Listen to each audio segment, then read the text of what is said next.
todos, bienvenidos a Paredro, el podcast de libros, autores y demás actores del mundo literario. Mi nombre es Camilo Hoyos y les doy la bienvenida a otro miércoles de Busca Libre y Paredro, un espacio que venimos desarrollando desde hace algunos meses ya en la alianza con la librería virtual más grande de Latinoamérica para poder llegar a más lectores, tener más autores y por supuesto tener más libros. Busca Libre es la librería online más grande de Latinoamérica con un catálogo de más de 5 millones de libros locales e importados que pueden estar en tu casa en menos de un día.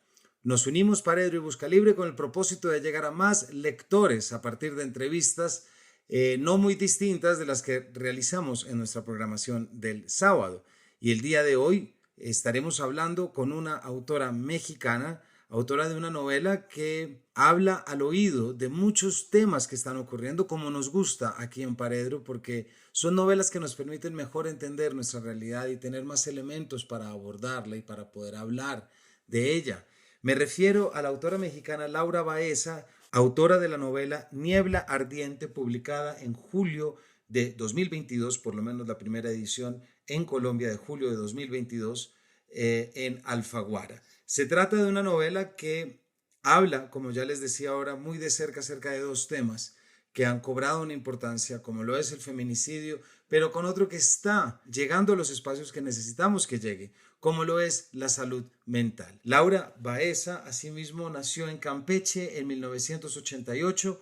En 2017 ganó el Premio Nacional de Cuento Breve Julio Torri, convocado por Tierra Adentro, con el libro Ensayo de Orquesta, y el Premio Nacional de Narrativa Gerardo Cornejo con el libro Época de Cerezos.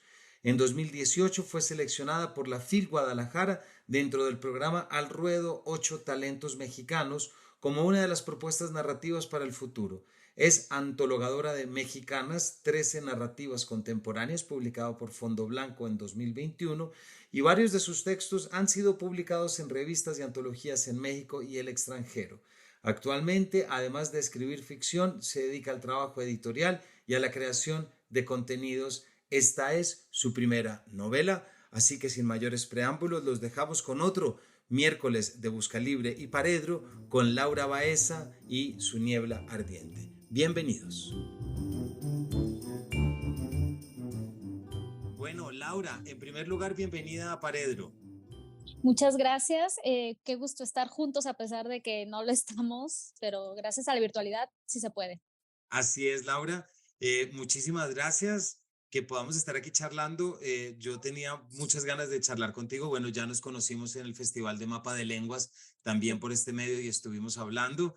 Y tu novela, Niebla Ardiente, ya como veíamos entonces, es una novela que me parece que habla al oído de una cantidad de temas que vienen en auge, algunos de los que se está hablando más y otros que necesitamos hablar más, como Sí. lo estaremos viendo a lo largo de hoy.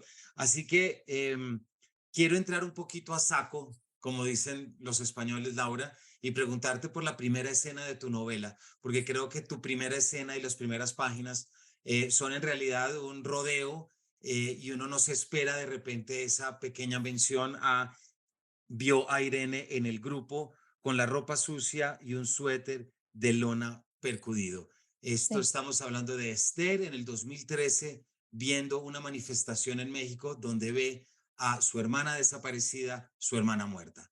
¿Por qué no nos cuentas de ese comienzo, Laura? ¿Cómo llegaste a él? ¿Cómo apareció? Y cómo trabajaste ese impulso tan grande que le das a los lectores. Bueno, pues gracias de nuevo por este espacio y estoy encantada de poder platicar acerca de mi novela Niebla Ardiente. Niebla se publicó aquí en México en el 2021 y apareció a través del Mapa de las Lenguas, que es un esfuerzo en conjunto de Editorial Alfaguara y Random House en todo el continente y en España. Entonces ha ido ganando lectores y generando conversación porque, como bien mencionas, aborda temas que son elementales en la contemporaneidad, como la desaparición forzada, la condición de los periodistas al día de hoy, que sigue siendo y cada vez más un ejercicio de alto riesgo en nuestros países. Pero también el contrapeso es la relación en la familia y la relación tan compleja que puede existir entre tres mujeres, una madre y dos de sus hijas. Entonces, el principio de esta novela pone el primer vistazo en eso, en una imagen a través de la televisión vista por Esther del otro lado del mundo, en Barcelona, donde trabaja como editora y traductora, pero ella ve a su hermana supuestamente desaparecida y dada por muerta, la ve en una de estas marchas que comúnmente se dan en zonas que tienen conflictos agrícolas o políticos. Entonces, ese es el primer vistazo a una realidad de la que ella intentó huir, pero creo que la realidad que se queda en nuestros países sigue siendo la misma día con día. Y es una vuelta al pasado. Entonces, a partir de aquí es cuando Esther intenta pensar o investigar qué fue lo que en realidad sucedió con su hermana, porque él está viendo si es producto de su imaginación por un trauma de mucho tiempo antes, o en realidad hay algo de su hermana en esa mujer que está en televisión. Hay algo muy angustiante en este comienzo, Laura, porque no es que te encuentres con un amigo de Facebook que no veías hace 30 años, no es que de repente escuches, no, ves a través de la televisión un rostro que te recuerda el rostro de tu hermana desaparecida.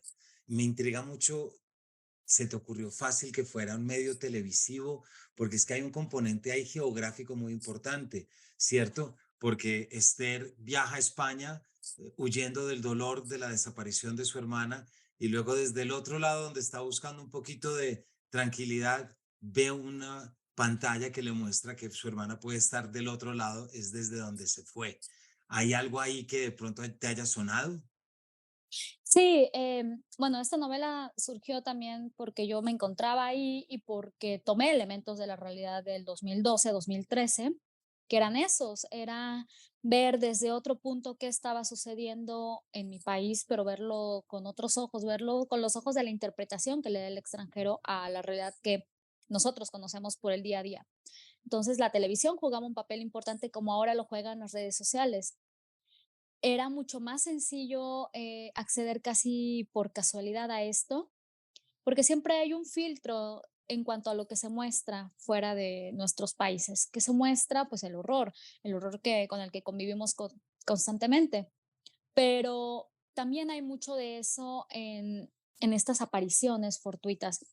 A lo largo de la novela hay más apariciones fortuitas que son las que los personajes intentan encontrar y otras que simplemente aparecen, como el uso de la prensa, aquí le decimos prensa amarillista o prensa sensacionalista, para dar con ciertos casos. Así que es una novela que también coquetea un poco con el estilo noir, sin tratarse de policías o investigadores, sino más bien de un periodista cuya vocación es tan grande que continúa arriesgando su vida únicamente para saber qué fue lo que sucedió y qué fue lo que a la familia le hicieron creer. Exactamente. Y ahí, Laura, quisiera preguntarte, ya nos dijiste y te adelantaste a contarnos, es la historia de las tres mujeres, tres generaciones. ¿Cuál fue, Laura, cuál fue el reto más grande que tuviste para poder retratar este universo femenino? ¿Qué fue lo que más te costó y qué fue lo que más fácil te resultó? Bueno, siempre es mucho más complicado o complejo hablar de lo que en apariencia se conoce de primera mano, que por supuesto es lo que yo conozco porque soy hija, soy hermana, convivo en contextos mayormente femeninos, pero esos contextos femeninos están llenos de otras cosas, de qué sucede fuera y cómo todo lo que pasa en el exterior repercute en una o en las demás y en estas relaciones tan llenas de dificultades que son las de madres e hijas, sobre todo cuando está la figura de un padre ausente, hay una enorme violencia de género alrededor que también repercute en esto. Siempre es mucho más difícil abordarlo o intentar hacerlo a través de la objetividad. ¿Qué se va a decir? ¿Cómo se va a decir? Cómo se puede lidiar con las cosas que a mí como autora me interesan sin caer en aquello que intento dejar de lado, como sentimentalismos, porque creo que no cabían en esta novela. No porque estén mal, simplemente porque por el tipo de historia yo necesitaba mantenerme lo más fiel posible a qué estaba sucediendo. Creo que ese fue uno de los mayores retos. Y también que al hablar de temas que tienen que ver con la violencia, otro gran tema que es la condición mental, ¿hasta dónde está permitido para el autor indagar en ello? Siempre, cuando uno escribe, se trata de tomar decisiones. Está lo que queremos contar, pero cómo llegar a eso. Es el camino bastante interesante, pero muy complicado para cualquier autor. Claro, y ahorita más adelante vamos a hablar y te voy a preguntar por todo el tema de salud mental y también por un aspecto muy importante que tiene que ver con todo lo que fue tu investigación, ¿cierto? Y con todo lo que tú buscaste. Pero antes de eso, y ya después de haberte preguntado por el universo femenino, Quisiera preguntarte, Laura, tú en esta novela tomas el tema del feminicidio, de la desaparición, de las violencias ejercidas contra la mujer y también hemos visto que en los últimos años empezado a surgir afortunadamente una serie de novelas en las cuales se está abordando. Específicamente me refiero en esta pregunta al tema del feminicidio. El primero que se me viene ahorita a la cabeza, pero puede que esté equivocado y que haya anteriores, es Cometierra de Dolores Reyes. Lo tengo metido y además con el elemento detectivesco. Aquí a ella la entrevistamos en Paredro hace ya unos 2 años. Quien le interese el capítulo está, pero también está Cristina Rivera Garza, mexicana también y muchas otras. Entonces, más que preguntarte cuáles crees que son las novelas más importantes de estas, si nos quieres contar esto mismo, pero a través de otra pregunta. ¿Cuál crees tú que es la importancia de que estos temas hayan llegado a la novela y que tú hayas podido y que haya mujeres que en este momento puedan referirse a estas experiencias que les hayan pasado a ellas o que les hayan pasado a otras a través del lenguaje novelesco? ¿Qué hace el lenguaje novelesco que no hace un lenguaje periodístico para poder hablar de esta realidad? Bueno, creo que esa es una pregunta bastante pertinente siempre y desde cualquier punto. Pienso también en Selva Almada, excelente narradora, también argentina. Y aquí hay un asunto geográfico que creo que del sur de Estados Unidos hasta la Patagonia nos une eso, nos une una tradición de contar nuestra situación de violencia, una violencia que abarca todo y que se ensaña específicamente en lo femenino y en las infancias. Em, Simplemente porque es un ejercicio de poder, porque ejercer la violencia es algo que puede hacerse y se hace y constantemente se representa de formas distintas. Ahora, hablarlo desde la novela también me parece lo más pertinente porque tenemos el periodismo de investigación, el fotoperiodismo, la crónica, todos estos géneros que están totalmente basados en la realidad y que tienen que mostrarla tal cual es. Sin embargo, la ficción nos permite otras cosas, nos permite mostrar una interpretación distinta y una interpretación también de quienes están alrededor, no nada más de quienes ejercen o de quienes padecen la violencia, sino de todo lo que confluye para que esta suceda o para que deje de suceder, que sería el momento ideal en cuanto a una sociedad que está totalmente violentada. Eso me parece que es algo que la ficción nos da y ningún otro género puede darnos. Y ficción también en cuanto a artes visuales o cualquier otra interpretación. Me parece que es totalmente pertinente que siga sucediendo. Y también pienso que es el momento en el que tiene que escribirse con mayor libertad, porque es un espacio ganado. Antes, bueno, yo hace unos 10 o 15 años, cuando era estudiante, recuerdo que estaba de moda la novela del narco. Entonces se hablaba del narco desde muchos puntos de vista, el narcotraficante como este ser supremo que consiguió todo y que también tiene que empatizar con el lector porque tiene un pasado de dolor y se aplaudía mucho ese ejercicio, lo cual está bien para sus lectores. Sin embargo, siento que a veces algunos lectores juzgan la literatura escrita por mujeres que tiene que ver con violencia como si no fuésemos la mitad de la población o poco más de la mitad y que hay un enorme porcentaje de mujeres que sufren violencia de todo tipo.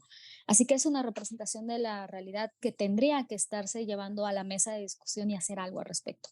Y hay novelas fantásticas como la obra de Cristina Rivera Garza, que no se han quedado en el papel, que también a través de contar una historia terrible, como fue el feminicidio de su hermana, se ha hecho activismo y se ha salido a la calle enunciando algo que venía o pensamos que venía del mundo de la ficción, sin embargo, viene del mundo de la realidad. Gracias, Laura. Hay una cosa que me parece muy interesante y es tal como lo pones, es decir, muchas críticas a la literatura escrita por mujeres que es un poco eso que tú dices, ay, otra vez con esto, Ujú, otra vez con exactamente. este tema, ¿no?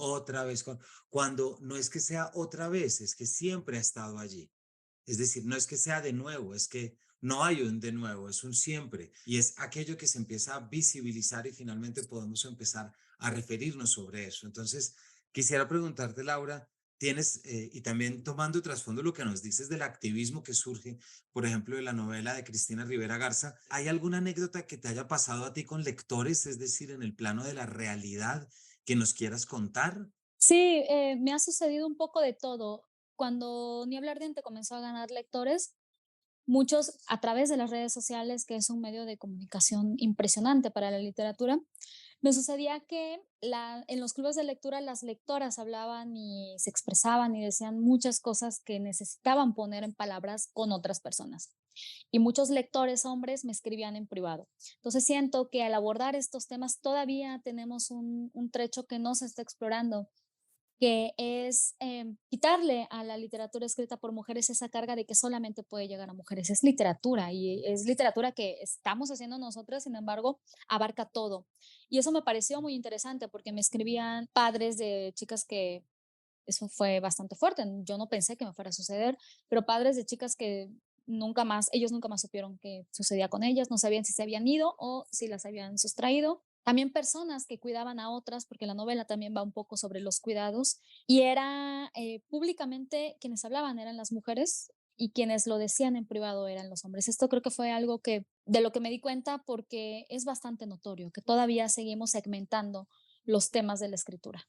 ¿Y llegaste a alguna respuesta, Laura, de pronto de por qué había esas dos facetas, privado y público? Bueno, creo que la gran respuesta a muchas cosas es el entorno patriarcal, que también si nosotros hablamos sobre lo que nos duele o nos causa algún malestar, se ve como un signo de debilidad que a los hombres no se les permite. Y yo creo que, bueno, y también me di cuenta de que esta novela llegaba mucho a lectoras y sí llegaba a lectores, pero creo que era un 80-20 más o menos. Y es también muy interesante también cómo lo piensas desde los lectores masculinos y es hay que reconocer absoluta, abierta y a los cuatro vientos la gigantesca necesidad de nuevos modelos masculinos, ¿verdad? Y más que nuevos modelos masculinos, cómo aniquilar esos antiguos y caducos modelos que han engañado tanto y cómo la literatura es precisamente un espejo para mostrar ese tipo de conductas y qué pasa en un territorio en el que no se remite exclusivamente a lo real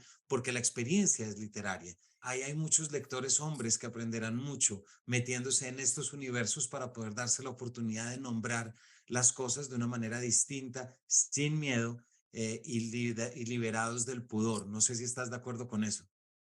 Sí, y yo creo que lo más importante siempre de cualquier manifestación artística, la literatura es una de ellas, es que generen diálogo y que no nada más se quede como un producto momentáneo. Creo que lo que estamos viendo al día de hoy, como ya decía, mencionando a Silvia Almada, a, a Selva Almada, perdón, a Dolores, pues es eso, es que son novelas que están desde hace algunos años, pero continuarán abriendo camino y continuarán generando esta discusión en torno a qué se dice sobre el contexto que nos representa el día de hoy, qué se dice y cómo se puede discutir y hacia dónde llega. ¿Qué opinión tenemos sobre eso? ¿Qué se puede hacer? Si es que hay algo que pueda hacerse, como el caso de Cristina, que sí se hizo y se hizo mucho.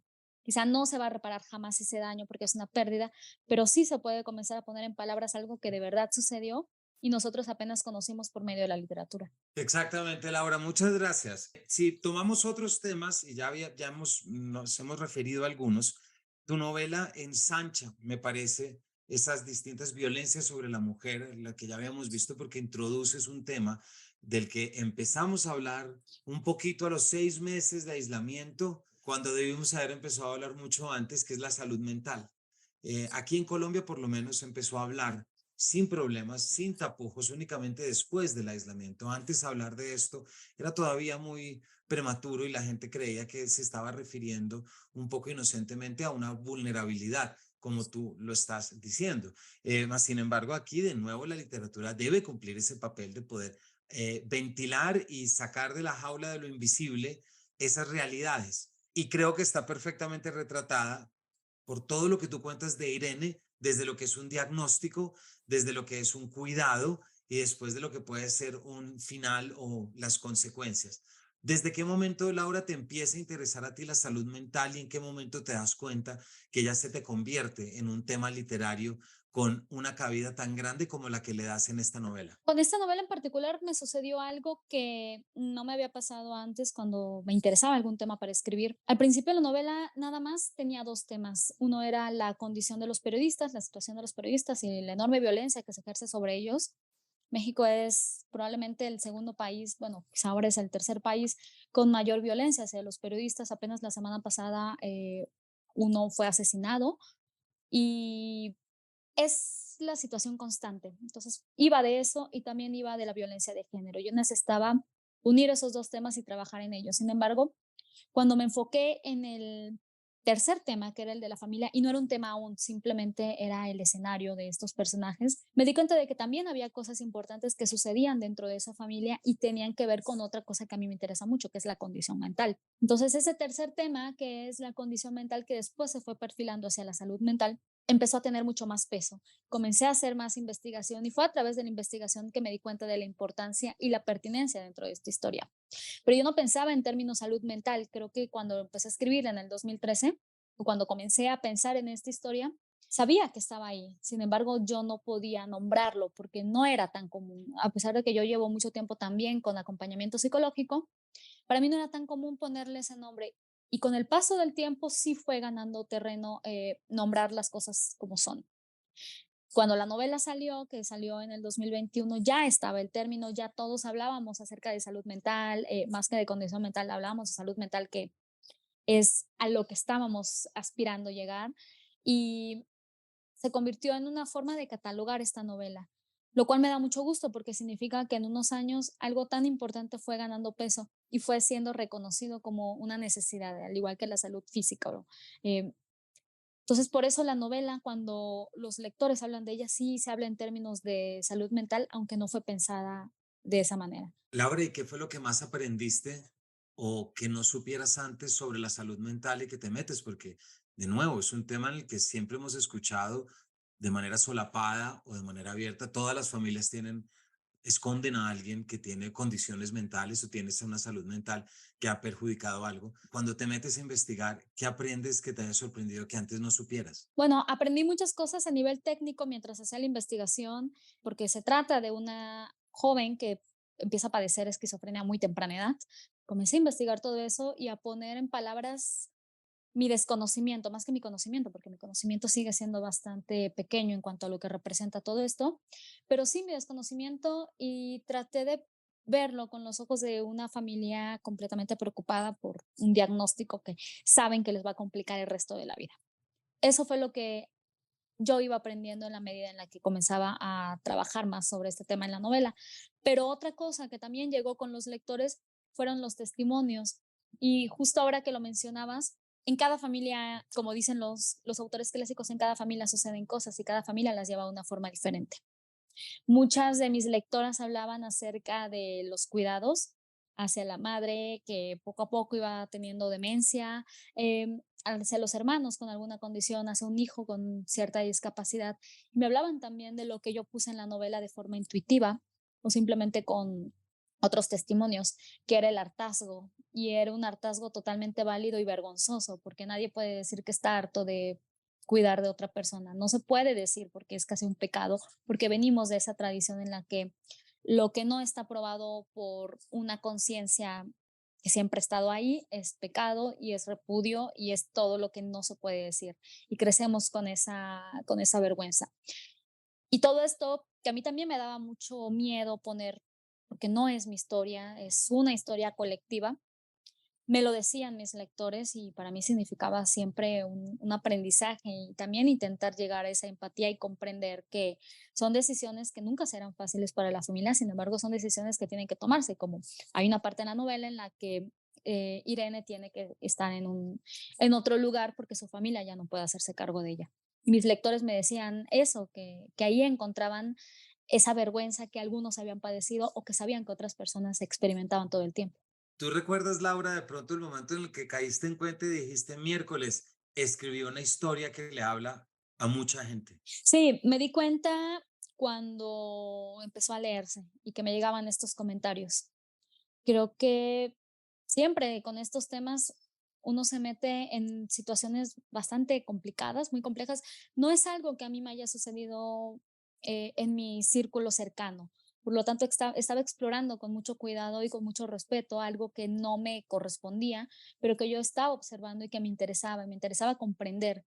Y la única forma en la que lo iba a comprender como lo entiendo el día de hoy era a través de la escritura. Pero fue hasta que los lectores me dieron esos comentarios públicos a través de los clubes de lectura o las prestaciones y privados que yo entendí que siempre hay algo que vemos reflejado en la literatura de los otros, o en la escritura del otro, y decimos, este libro me interpela, o este libro está hablando de mi vida. ¿Cómo es posible?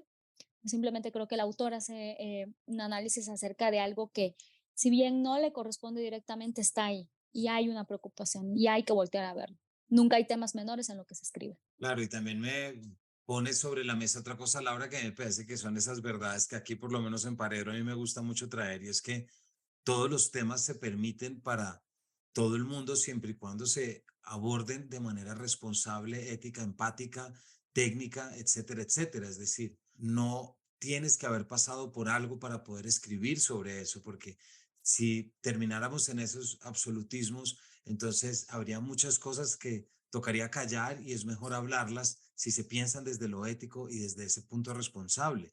Es decir, que más que tú ser consciente que estás escribiendo una historia que no es la tuya, pero es de una realidad no solamente en México, sino en toda Latinoamérica, en realidad. Y que el hecho de que no hayas pasado por allí te permite recurrir a ese lenguaje literario, y me hago referencia a esto último que decimos, es lo que implica para ti poder escribirlo y desarrollarlo desde esa perspectiva. Y creo que también hay algo importante cuando escribimos sobre la vida de los otros, y es tomar distancia. Y yo tomé distancia, a pesar de que son temas completamente difíciles, tomé una distancia que me permitía observar otros puntos y otras aristas. Creo que lo hace el periodismo todo el tiempo, intentan esta distancia porque se cuentan cosas terribles. Entonces, la literatura, si bien nos da esas herramientas para ponernos no tanto en los zapatos del otro, pero sí muy cerca, es eso, es que también hay ciertas cosas que podemos cambiar a través de la imaginación. Y yo me di esa libertad a lo largo de toda la novela. Sí, eso está muy bien. Y ya que mencionas el periodismo, ¿por qué no nos cuentas un poquito, Laura, del personaje Octavio, del periodista veracruzano, quien empieza a acompañar en la búsqueda? Y a partir de él, ¿por qué no nos cuentas también, ya no lo dijiste ahorita, este era uno de los dos temas principales que tenías, pero como tú también te metes en la cuestión de lo que es la responsabilidad y el riesgo periodístico para contar acerca de esto? Bueno, la novela, que está fechada en 2013, viene como, a nivel de la ficción, viene como consecuencia de cosas que sucedieron previamente. Nosotros aquí le decimos un poco los sexenios del horror, que todavía no terminan, pero tuvieron su cúspide hace algunos años. Y en la región del Golfo de México, en el estado de Veracruz, sucedía esto. Entraban a la redacción, bueno, hubo un caso muy sonado que acribillaron una redacción, incluso los becarios tenían los teléfonos intervenidos, había una guerra también contra los periodistas o contra quien no estuviera a favor de la persona en el poder. Muchos de ellos tuvieron que salir, algunos salieron del país, otros pues creo que siempre salvaguardar integridad es un asunto de poder y es un asunto económico, y quienes no estaban en esa línea pues tenían que moverse dentro del propio país. Y yo recuerdo haber leído algunos testimonios. Octavio es como el producto de muchos de ellos. Leí testimonios acerca de periodistas que se fueron a estados con una aparente calma y se dedicaban a otra cosa. Vendían comida, daban clases. Por eso tomé ciertos elementos de estos periodistas que tuvieron que dejar a sus familias y comenzar desde cero en otro lugar, a pesar de que su gran pasión y lo que los movía todo el tiempo era el periodismo. Y Octavio es eso, es un hombre que ha perdido todo. Lo único que conserva, obviamente, es la vida, pero ha perdido a la familia, ha perdido el trabajo, ha perdido aquello que lo hacía sentir útil y bien, y se aísla. Sin embargo, llega un caso, que es el caso de Esther e Irene, y él siente que necesita conocer la verdad, porque otra persona, que es Esther, tiene la necesidad de llegar a esa verdad. Y ahí se detona todo. Entonces también habla de una gran pasión hacia el periodismo, y que es una pasión que no se puede dejar. Sí, también estaba recordando ahorita, hay una novela colombiana de Juan José Hoyos, está entrevistado aquí en Paredro, que se llama El cielo que perdimos, en que en realidad toda la novela es cómo se ejercía el periodismo en la época de la violencia de Pablo Escobar en Medellín, Sí, ¿verdad? Y lo que implicaba, lo que era estar en las calles y lo que era también, en esa novela no se habla directamente, pero se consume mucho licor sí. como una estrategia precisamente para lidiar con la condición mental y la salud mental que viene de estar escuchando constantemente estas noticias. Es increíble cómo hay profesiones en Latinoamérica que a uno se le puede olvidar un poquito, pero recordarlo es como volver a ver una montaña y es en los meandros en los que se tiene que meter el periodismo en este país, porque hay más periodistas que novelistas y eso está muy bien, porque también están pues muy bien, no digo que sea mejor, pero me parece que ya nos permite llegar a unas historias y poder entender lo que es tener que contarlas, porque siempre está en la experiencia y cómo te relacionas con la experiencia, si es desde el lenguaje y desde la imaginación, o si es desde la carne o desde la familia o desde donde está. Me parece que en gran medida tú sacas una valentía y unas narrativas fundamentales en todo lo que tiene que ver la construcción familiar, pero también en todo lo que tiene que ver con la desaparición social. Bueno, muchas gracias. Y también creo que hay que estar conscientes del lugar que ocupamos. Yo estoy consciente de que mi posición es la de la escritora de ficción. No hago periodismo porque no tengo las herramientas, muchas herramientas. No tengo muchas herramientas para hacer frente a eso, pero sé que tengo la ficción de mi lado y que yo puedo hacer ciertas cosas para contar una historia. Eso me parece que me mantiene en lo que hago y no lo voy a perder de vista por ahora. Y también hay otra cosa que creo que es totalmente válida y son todas las narrativas que nos rodean. Mucha gente se acerca a la realidad, por supuesto, a través de la misma realidad y a través de la no ficción, pero otros prefieren verla de forma distinta y es ahí donde entramos los novelistas o los cuentistas, quienes contamos historias de una manera diferente. Y creo que es una ventaja también para quienes necesitan ver esto, pero con otros ojos. Creo que a veces es difícil meternos todo el tiempo en lo que vemos desde que amanece, que son las cifras, las desapariciones, la violencia de género, todo esto. Pero la literatura, las novelas y el ejercicio de la imaginación nos ponen en un lugar quizá un poquito más a salvo. Y ya que nos cuentas, Laura, de esto de saber, digamos, como tu posición desde la ficción, ¿hay algunas autoras, autores o novelas que hayan estado en tu cabeza? Yo sé que ya hablamos de algunas inmediatas, es decir, algunas que arrancaron, pero ¿hay alguna otra novela que tú hayas tenido en la cabeza, personajes o narradores que te hayan ayudado a sacar este libro y te hayan puesto como un camino a seguir? Bueno, cuando yo escribo, siempre pienso mucho lo que voy a escribir, lo pienso durante un par de años o más y me meto muy de lleno a eso, a la investigación, hago bastante investigación cuando trabajo algún tema y en el momento de la escritura intento olvidarme de cualquier referente y nada más estar concentrada en lo que investigué o lo que me aprendí de memoria. Sin embargo, hay novelas que me parecen imprescindibles y una de ellas ahora es Temporada de Huracanes de Fernanda Melchor y el trabajo de Fernanda Melchor en general, sus crónicas, la forma en la que ella usa el lenguaje para darle otro sentido a esta realidad tan terrible. Y recuerdo que también cuando estaba escribiendo esta novela pensaba en El secreto de sus ojos de Eduardo Sacheri y tiene que ver también con un crimen de violencia de género y la memoria y cómo se puede reconfigurar ese pasado a partir del presente. Creo que son dos ejemplos distantes, pero bastante cercanos acerca de lo que es la reinterpretación de la realidad por medio de las novelas. Y esto en materia narrativa y de ficción, Laura, y luego cuéntanos un poco, porque también ahorita nos lo acabas de repetir, ¿cómo es tu proceso de investigación? Yo leí unas cifras de unos tiempos, corrígeme por favor, pero que esta novela te tomó algo así como 4 años de investigación, 6 semanas de escritura y 2 años de corrección. Corrígeme si estoy equivocado, pero tengo entendido que la dosis de investigación que tú tuviste desarrollaste fue muy amplia.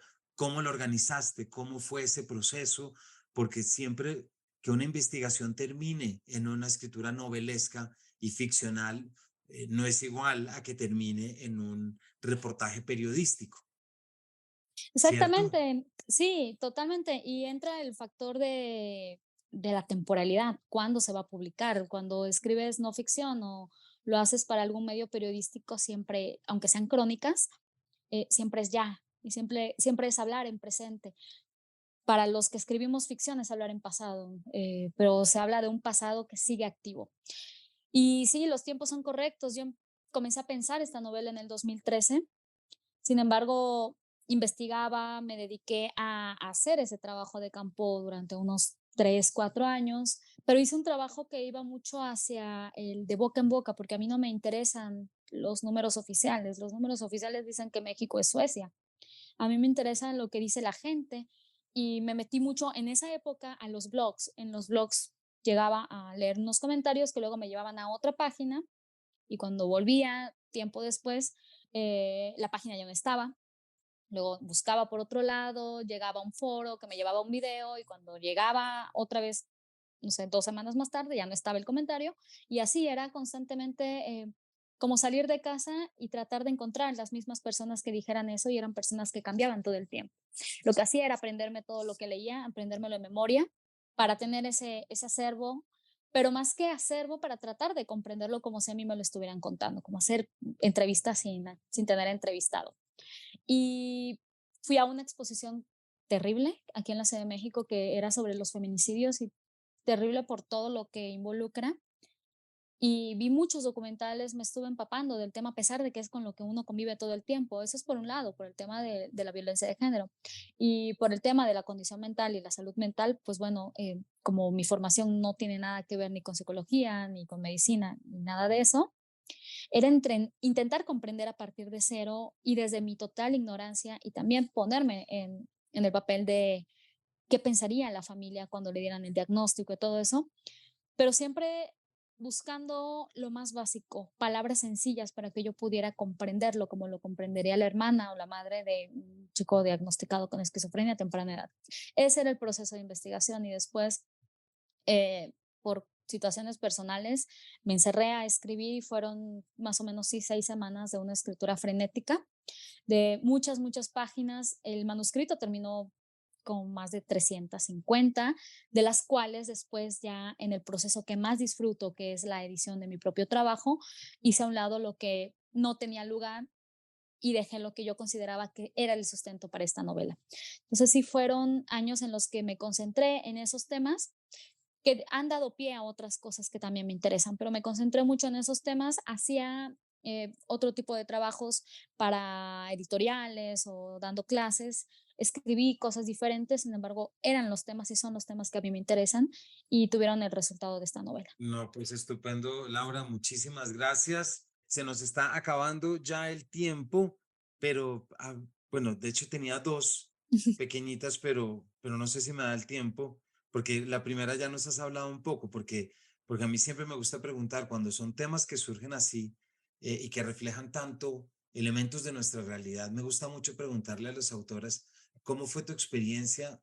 eh, Relacionándote con estas temáticas desde la escritura novelesca, es decir, cuál fue tu propia manera de vivirlo, qué aprendiste o cómo fue, porque yo no me canso de repetirlo acá, la forma en la que uno en verdad entiende las cosas es cuando lee una novela. Sí, sí, bueno, si yo fuera profesora de historia, creo que les pediría que fueran a los datos duros y también buscaran alguna novela para encontrar esa otra visión que siempre tenemos los que inventamos a partir de la realidad. Y mi relación con estos temas es verlo desde lo que pasa al lado de mí, porque no me ha sucedido y espero que jamás me suceda algo similar, pero es eso, es ser consciente del lugar en el que me encuentro y a partir de ahí tratar de comprender la realidad en todas sus aristas, en las más favorables y en las más desgraciadas. Creo que esa al día de hoy es mi función como espectadora de la realidad y como reintérprete de algo que está todo el tiempo aquí. Y eso siempre a mí me encanta repetirlo acá, Laura, mucho, que la literatura no está tan lejana de la realidad como mucha gente cree, sino que al contrario, la literatura y el lenguaje novelesco es algo que nos permite comprender y relacionarnos mejor con lo que tenemos al frente. Y por último, Laura, ya para cerrar, ¿qué consejos o qué recomendaciones le darías tú a autoras que están en este momento intentando escribir temas, visibilizar cosas, sacar de la normalidad muchas cosas, porque yo creo que también eso es lo que hace tu novela, la literatura en general, pero tu novela lo hace en particular, que es poder oxigenar y sacar de la jaula de lo invisible. ¿Qué consejos darías?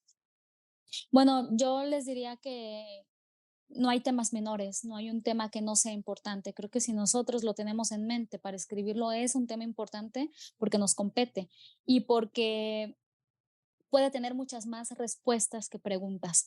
Creo que uno puede acercarse a la escritura y a hablar de la propia experiencia sin temor, porque siempre nos han vendido la idea de que los grandes temas están escritos por los grandes autores, pero nadie nos dice que hay temas igual de importantes que escribimos quienes todavía no tenemos esos, el nombre y el apellido en enormes letras. Eso es una idea bastante egoísta, creer que solamente unos están facultados para hablar de la experiencia personal o de la experiencia ajena. Creo que todos podemos hacerlo desde el lugar donde estemos.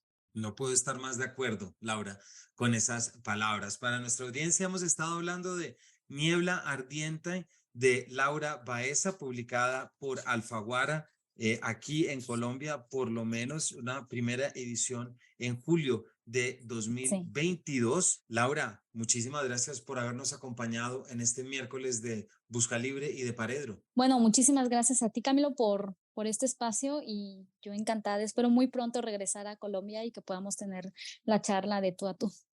Ojalá que así sea. Te esperamos por acá y además porque cada vez es más evidente, si no lo había sido ya súper evidente, pero últimamente y con muchas de las novelas que hemos traído acá, Brenda Navarro y muchas otras novelas que están siendo escritas en México por mujeres y que estoy convencido de que hablan sobre realidades colombianas de una manera bastante clara Sí, y que hay una afinidad entre una cantidad de cosas porque hemos sido víctimas, me atrevo a decir, de los mismos falsos modelos, de los mismos falsos imaginarios que tanto calan sobre la violencia y sobre este poder de lo masculino sobre lo femenino. Así que leer y que autoras como tú estén acá, pues nos dan a nosotros mucho material para entender nuestra realidad. Así que muchísimas gracias, Laura. muchas gracias. Y sí, los lazos son extremadamente fuertes, nos separan unos cuantos kilómetros, pero creo que estamos hermanados con cosas muy negativas, pero pesa más lo positivo.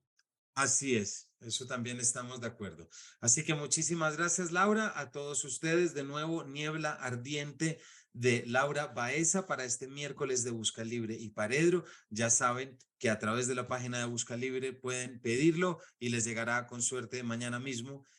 Así que ese es el camino que les recomendamos. Y nada, lo dejamos por acá. Les agradecemos habernos acompañado y nos vemos en una próxima edición de este Paredro. Muchas gracias.